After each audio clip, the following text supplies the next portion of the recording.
কিনা? এই জন্য পুরুষদেরকে আল্লাহ তাআলা সৃষ্টি করেছে শক্তিশালী করে। আমার আলোচনার প্রথম যে বিষয়, প্রথমবার সিংহায় ফু দেওয়া হয়েছে, অবস্থা কেমন? সবাই মাতাল। অবস্থা কেমন? সবাই মাতাল। আল্লাহ বলবে দ্বিতীয়বার সিংহায় ফু দাও। যখন দ্বিতীয়বার সিংহায় ফু দেবে, সকল মানুষগুলো মৃত্যুর করে ঢলে পড়বে। আল্লাহ নিজ চোখকে দেখছেন। এরপর মালাকুল মাউতকে আবার জিজ্ঞেস করবে, কে বাঁচে আছে? মালাকুল মাউত বলো। একদিন তো সবাই মরে যাবো, কেউ কি বাঁচতে পারবো? কথা বলেন, বাঁচতে পারবো? এজন্যই তো বলা হয়, the most certain thing in our life is death, but the most uncertain thing in our life is the time of death. আমাদের জীবনের সব থেকে নিশ্চিত বিষয় হচ্ছে মৃত্যু, আর সব থেকে অনিশ্চিত বিষয় হচ্ছে মৃত্যুর সময়। সবাই মরে যাব, কিন্তু কখন মরবো কেউ বলতে পারি না। আল্লাহ তাআলা সচক্ষে দেখছেন। দ্বিতীয়বার সিংহায় ফু দেওয়ার পরে সবাই মরে যাচ্ছে। এরপরে মালাকুল মাউতকে জিজ্ঞেস করবে, মান বাকিয়া ইয়া মালাকুল মাউত, হে মালাকুল মাউত আর কে জীবিত আছে বলো। মালাকুল মাউত বলবে, লা আলাল আরদি আহাদুন ইয়াদুব্বু, আল্লাহ জমিনের উপরে বিচরণশীল কেউ বাকি নাই। ওয়ালা আলাস সামাওয়াত, আপনার আসমান সমূহের মধ্যে কেউ জীবিত নাই। ইল্লাল্লাযীনা ইয়াঈশুনা তাহতা আরশিক, ওগো মালিক, যারা আপনার আরশের নিচে বসবাস করে শুধুমাত্র তারাই জীবিত আছে, বাকি সবার জান আমি মালাকুল মাউত কবজ করে নিয়েছি। আল্লাহ বলবেন আরশের নিচে যারা আছে ওদের জানও কবজ করে ফেলো। বলতে দেরি মালাকুল মাউত সঙ্গে সঙ্গে তাদের জান কবজ করে ফেলবে। আল্লাহ আবার প্রশ্ন করবে, মান বাকিয়া ইয়া মালাকুল মাউত, হে মালাকুল মাউত আর কে জীবিত আছে বলো। মালাকুল মাউত বলবে, লা আলাল আরদি আহাদুন ইয়াদুব্বু, আল্লাহ জমিনের উপরে বিচরণশীল কেউ বাকি নাই। ওয়ালা আলাস সামাওয়াত, আসমান সমূহের মধ্যে কেউ জীবিত নাই। ওয়ালা তাহতা আরশিক, আপনার আরশের নিচেও কেউ জীবিত নাই। ইল্লা 12, ওগো মালিক, পুরা বিশ্বের মধ্যে শুধুমাত্র আমরা 11 জন জীবিত আছি। আল্লাহ বলবেন, মানহুম, সেই 11 জন কারা? মালাকুল মাউত বলবে, সামানিয়াতু মিন হামিলিল আরশ, 8 জন আপনার আরশ বহনকারী ফেরেশতা, যাদের কাঁধের উপরে আপনার আরশ। ওয়া নাহনু আরবা, আর আমরা 4 জন বড় বড় ফেরেশতা, তারা হলো জিবরিল, মিকাইল, ইসরাফিল, আর আমি স্বয়ং মালাকুল মাউত। আল্লাহ বলবে, আরশ বহনকারী 8 জনের জান কবজ করে ফেলো, জিবরিলের জান কবজ করে ফেলো, মিকাইলের জান কবজ করে ফেলো, ইসরাফিলের জান কবজ করে ফেলো। বলতে দেরি হবে, সবার জান কবজ করে ফেলবে। আল্লাহ আবার প্রশ্ন করবে, মান বাকিয়া ইয়া মালাকুল মাউত, হে মালাকুল মাউত আর কে জীবিত আছে বলো। মালাকুল মাউত বলবে, লা আলাল আরদি আহাদুন ইয়াদুব্বু, আল্লাহ জমিনের উপরে বিচরণশীল কেউ বাকি নাই। ওয়ালা আলাস সামাওয়াত, আসমান সমূহের মধ্যে কেউ জীবিত নাই। ওয়ালা তাহতা আরশিক, আপনার আরশের নিচেও কেউ জীবিত নাই। ইল্লা আনা ওয়া আনতাল হাইয়্যুল্লাযী লা তামুত, ওগো মালিক, পুরা বিশ্বের মধ্যে শুধুমাত্র আমি মালাকুল মাউত জীবিত আছি, আর আপনি হলেন চিরঞ্জীব, আপনার কোনো মৃত্যু নাই। আল্লাহ তখন মালাকুল মাউতকে বলবে, মালাকুল মাউত, দেখো তো আরশের নিচে কি লেখা দেখা যায়।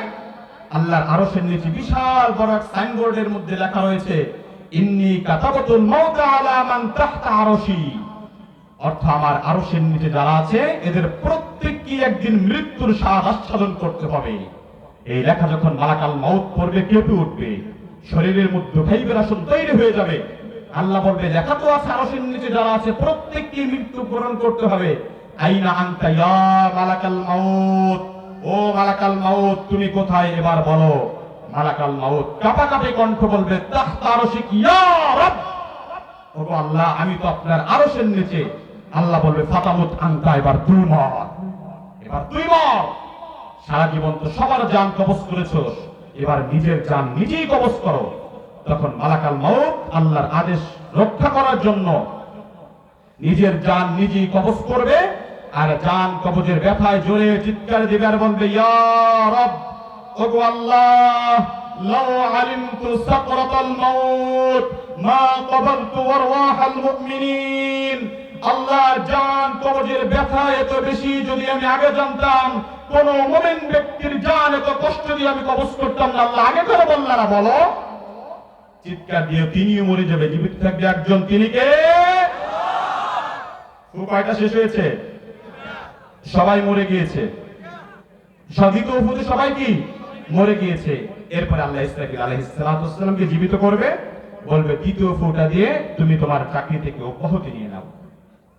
তখন মালাকাল মাউত ইসরাফিল আলাইহিস সালাম উঠবে, তৃতীয় ফু দেবে, সকল মানুষ আবার কবর থেকে উঠতে শুরু করবে। আর তারা কি বলবে?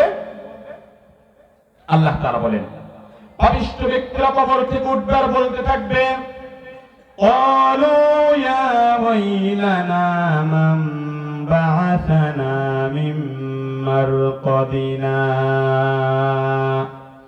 হাযা মা ওয়া'আদার রাহমানু ওয়া সাদাকাল মুরসালুন। 23 নম্বর পারা 2 নম্বর পৃষ্ঠা 14 নম্বর লাইনের সূরা ইয়াসিনের 52 নম্বর আয়াতটা আল্লাহ তাআলা বলেন, পাপিষ্ঠ ব্যক্তিরা সেদিন কবর থেকে উঠবে আর বলতে থাকবে, কে আবার আমাদের ঘুম থেকে জাগ্রত করলো? আল্লাহ তাআলা তো এই দিনের ওয়াদাই করেছিল, নবীগণ তো সত্য কথাই বলেছিল, যদি সেদিন তাদের কথাগুলো মানতাম তাহলে আজকের দিনের এই কঠিন আযাব আমাদের ভোগ করতে হতো না। তিনটা ফুক শেষ হয়ে যাবে, এরপরে হাসরের ময়দান কায়েম হয়ে যাবে, সকল মানুষগুলো নিজেদের চিন্তায় বিভোর হয়ে যাবে। সাধারণ মানুষ তো দূরের কথা, আল্লাহ তাআলা যে সকল নবীদেরকে পাঠিয়েছিল নবীগণ পর্যন্ত নিজের চিন্তায় বিভোর হয়ে যাবে। আল্লাহ তাআলা এই বিশ্বের বুকে কতজন নবী রাসূল পাঠিয়েছিল কেউ বলতে পারেন? মুসনাদে আহমদের 2288 নম্বর হাদিসের মধ্যে বলা হয়েছে, আল্লাহ তাআলা এই বিশ্বের মধ্যে 1,24,000 নবী রাসূল পাঠিয়েছিল। কিন্তু মুহাদ্দিসিন ইকরাম বলেছেন এই হাদিসের মান দুর্বল। এখন অনেকে বলতে পারেন, হুজুর হাদিসের মান দুর্বল, তাতে আমাদের কি হয়েছে? এ সম্পর্কে আমাদের ধর্মীয় গ্রন্থ কোরআন কি বলেছে আপনি সেটা বলেন। এ সম্পর্কে যদি বলতে যাই, আল কোরআনের মধ্যে মাত্র 25 জন নবী রাসূলের নাম উল্লেখ করা হয়েছে। কতজন?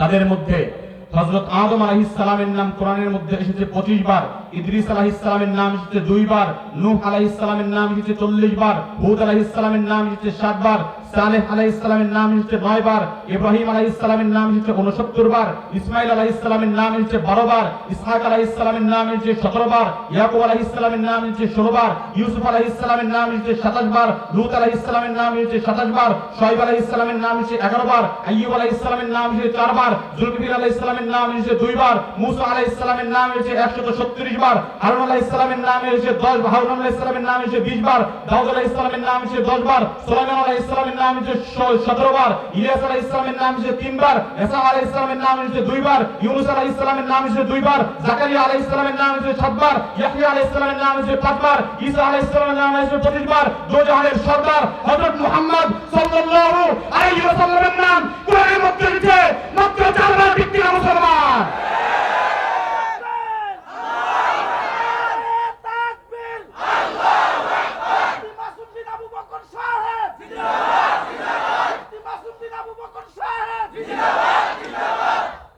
কাল কিয়ামতের ময়দানে যখন সকল মানুষগুলো একত্রিত হয়ে যাবে, সকল মানুষ নিজেদের চিন্তায় বিভোর হয়ে যাবে, আল্লাহর নবী ওই দিনের বর্ণনা দিতে গিয়ে বলেন, কাআন্নী আনজুরু আখি মূসা, কেমন যেন আমি আমার ভাই মূসাকে দেখতে পাচ্ছি, মুতালাফফিফুন বিউমুদিল আরশ, আরশের খুঁটি জড়িয়ে ধরে জোরে জোরে চিৎকার দিচ্ছে আর বলছে, ইয়া রব, ওগো আল্লাহ, লা আসআলুকাল ইয়াওমা উম্মি, আজকে আমি আমার মাকে চাই না, ওয়ালা আসআলুকা আবি, আজকে আমি আমার বাবাকে চাই না, ওয়ালা আসআলুকা আখি হারুন, আজকে আমি আমার ভাই হারুনকে চাই না, ওয়ালা আসআলুকা উম্মতি, আজকে আমি আমার উম্মতের চিন্তা করি না, আসআলুকা নাফসি নাফসি, আল্লাহ তুমি আমি মূসাকে বাঁচাও, আমি মূসাকে বাঁচাও। আদম আলাইহিস সালাম, সালেহ আলাইহিস সালাম, নূহ আলাইহিস সালাম, জাকারিয়া আলাইহিস সালাম, সকল নবীগণ বলতে থাকবে, নফসি নফসি নফসি নফসি নফসি নফসি। হাসরের ময়দান যখন এই আওয়াজে মুখরিত হতে থাকবে, হঠাৎ করে এক কর্নার থেকে ভিন্ন ধরনের আওয়াজ ভেসে উঠবে। এক ব্যক্তি বলতে থাকবে, লা আসআলুকা আল-ইয়াওমা উম্মি, আজকে আমি আমার মাকে চাই না। ওয়ালা আসআলুকা আবি, আজকে আমি আমার বাবাকে চাই না। ওয়ালা আসআলুকা বিনতে ফাতিমা, আজকে আমি আমার কলিজার টুকরা কন্যা ফাতিমাকে চাই না। ওয়ালা আসআলুকা আম্মি আব্বাস, আজকে আমি আমার চাচা আব্বাসকে চাই না। ওয়ালা আসআলুকা নাফসি, আজকে আমি আমার নিজের চিন্তাও করি না। আসআলুকা উম্মতি উম্মতি, আসআলুকা উম্মতি উম্মতি, আসআলুকা উম্মতি উম্মতি। আল্লাহ আমার উম্মতকে বাঁচাও, আল্লাহ আমার উম্মতকে বাঁচাও, আল্লাহ আমার উম্মতকে বাঁচাও। এই আওয়াজগুলো যখন মানুষ শুনবে, মানুষের মধ্যে কিউরিওসিটি জাগ্রত হবে, কৌতূহল জাগ্রত হবে। মানুষগুলো বলবে এই ব্যক্তি আবার কে? আজকে তো সবাই নিজের চিন্তায় বিভোর, উম্মতের চিন্তা আবার কে করছে? সকল মানুষগুলো তার কাছে যাবে, গিয়ে দেখবে এক ব্যক্তি সিজদায় পড়ে আছে, চোখের পানিতে সিজদার মাটিগুলো ভিজে গিয়েছে, আর বলছে উম্মতি উম্মতি উম্মতি উম্মতি। তিনি অন্য কোন ব্যক্তি নয়, তিনি হলো আমার আপনার নবী হযরত মুহাম্মদ সাল্লাল্লাহু আলাইহি ওয়াসাল্লাম। যেদিন মা আপনাকে ভুলে যাবে, বাবা আপনাকে ভুলে যাবে, উম্মতেরা নবীদেরকে, নবীরা উম্মতদেরকে ভুলে যাবে, সেদিন নবী আমাদেরকে ভুলবেন না। ঠিক কিনা মুসলমান? এই নবীর পক্ষে থাকতে পারবো তো মুসলমান?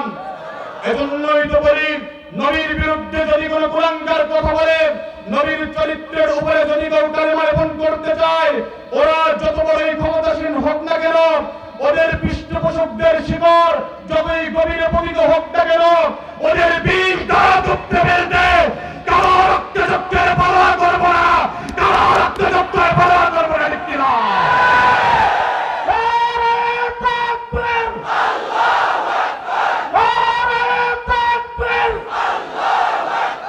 ইসলামের শত্রুরা, ইসলামের শত্রুরা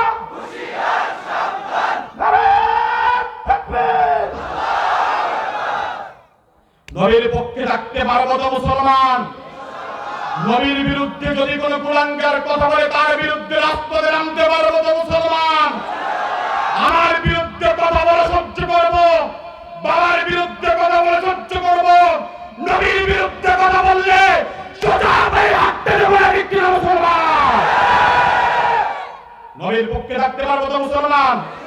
সদা জাগ্রত থাকতে পারবো তো মুসলমান? আল্লাহ পাক আমাদের কবুল করুক। বিরক্ত হয়ে গেছেন নাকি? আর 10-15 মিনিট থাকা যাবে? থাকা যাবে তো? আজকে এমন এক কথা বলবো, বলতে পারি জীবনও কেউ শোনেন না, ইনশাআল্লাহ। আমার আলোচনার প্রথম অংশ আমি শেষ করে দিয়েছি, আমি দ্বিতীয় অংশে ঢুকছি। এখানে অনেক ভাই যুবক আছেন। অনেক ভাই কি যুবক? কারা কারা আছেন? হাত জাগান তো। আমার মতো যুবক সবই তো যুবক। এই বুড়ারা হাত জাগাইছেন নাকি?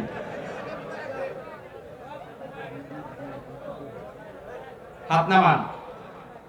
যুবক ভাইরা, আল্লাহ তাআলার কথা মতো চলতে হবে। এজন্যই তো বলা হয় যুবকদের উদ্দেশ্য করে আল্লাহ বলেন, young people how do you disobey Allah. যুব সমাজ, কেমন ভাবে তোমরা আল্লাহ তাআলার সহিত নাফরমানি করো, অথচ যখন তোমরা আল্লাহর থেকে দূরে সরে যাও, আল্লাহ তাআলা তোমাদের কাছে এসে বলে, হাল ওয়াজাদতা আজওয়াদা মিন্নি, did you find the best of me? তুমি কি আমার থেকে ভালো কোনো প্রভুর সন্ধান পেয়েছো? যেই প্রভু তোমাকে আমার থেকে বেশি দিয়েছে। আমি তোমাকে কি পরিমাণ দিয়েছি জানো? তুমি একবার তোমার সৃষ্টির দিকে নজর করো, কি করে আমি তোমাকে সৃষ্টি করেছি। আমা কুনতা মাআম মাহিনা, did you not have dirty water? তুমি কি নাপাক পানি ছিলে না? ফামান জাআলাকা দামা, হু মেড ইউ ব্লাড, সেখান থেকে কে তোমাকে রক্তে রূপান্তরিত করলো?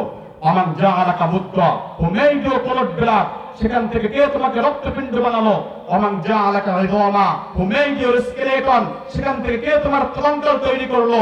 আমান কাসা আলাইহি লাহমা, who covered you skeleton with flesh and skin, তোমার কঙ্কালের উপরে, হাড্ডির উপরে গোশত দিয়ে, সুন্দর টসটসে চামড়া দিয়ে এত সুন্দর বাচ্চার রূপ কে দিল বলো? আমা কুনতা সগীরা ওয়া ইউ নট ইয়ং, তুমি কি ছোট্ট বাচ্চা ছিলে না? ফামান কাব্বারা, হু রেজড ইউ, কে তোমাকে এত বড় করলো? আমা কুনতা জাহিলা ওয়া ইউ নট ইগনোরেন্ট, তুমি কি অজ্ঞ ছিলে না, মূর্খ ছিলে না? ফামান আল্লামাক, হু থট ইউ, কে তোমাকে এত শিক্ষা দিল? আমা কুনতা যায়িফা ওয়া ইউ নট উইক, তুমি কি দুর্বল ছিলে না?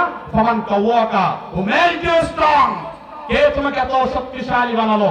তোমার হাতের মধ্যে, তোমার পায়ের মধ্যে এত শক্তি কে দিল বলো? তিনি তো অন্য কোনো ব্যক্তি নয়, তিনি হলো আর রহমান, আর রহিম, আল মালিকুল কুদ্দুস, সালামুল মুমিনুল মুহাইমিনুল আজিজুল জব্বারুল মুতাকাব্বির, আল খালিকুল বারিউল মুসাব্বিরুল গফফারুল কাহ্হারুল